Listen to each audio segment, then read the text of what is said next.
Sebanyak 297 tenaga kesehatan yang tersebar di wilayah Kabupaten Malaka mendatangi kantor DPRD Malaka guna melakukan audiens terkait nasib usai melakukan ujian P3K pada tahun 2022 kemarin.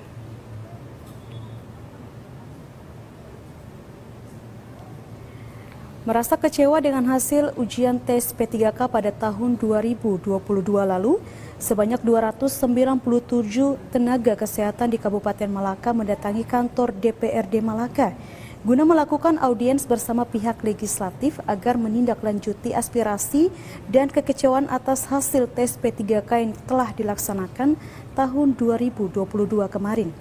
Mereka menuntut agar nasib mereka diperhatikan karena telah lulus passing grade namun gagal penempatan.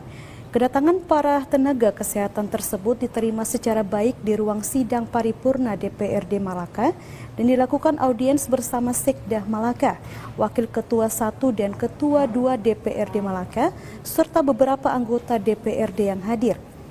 Ketua Koordinator Julius Nahak Berek mengatakan, ada beberapa tuntutan yang menjadi alasan para tenaga kesehatan mendatangi kantor DPRD Malaka.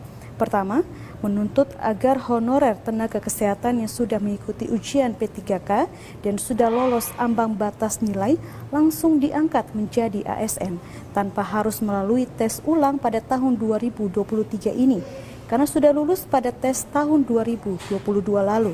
Kedua, honorer tenaga kesehatan yang sudah lolos passing grade pada tahun 2022 lalu cukup dilakukan observasi seperti tenaga pendidik agar ada keadilan nasib antara tenaga kesehatan dan tenaga pendidik seperti para guru yang sudah lolos.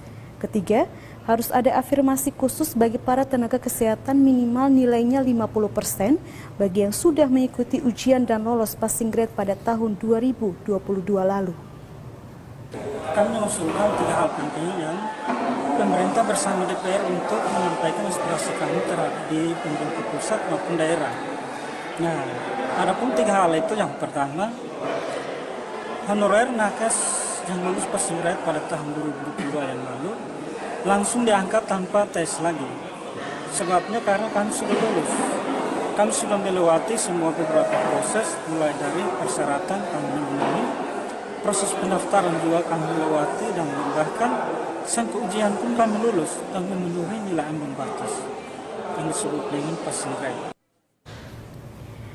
Merespon tuntutan para tenaga kesehatan tersebut, pihak pemerintah daerah Kabupaten Malaka bersama DPRD Malaka akan menyurati bahkan mendatangi pemerintah pusat, dalam hal ini Kementerian PAN-RB dan Kementerian Kesehatan, agar dapat menindaklanjuti keluhan dan tuntutan dari para tenaga kesehatan yang tidak mendapat keadilan di Kabupaten Malaka.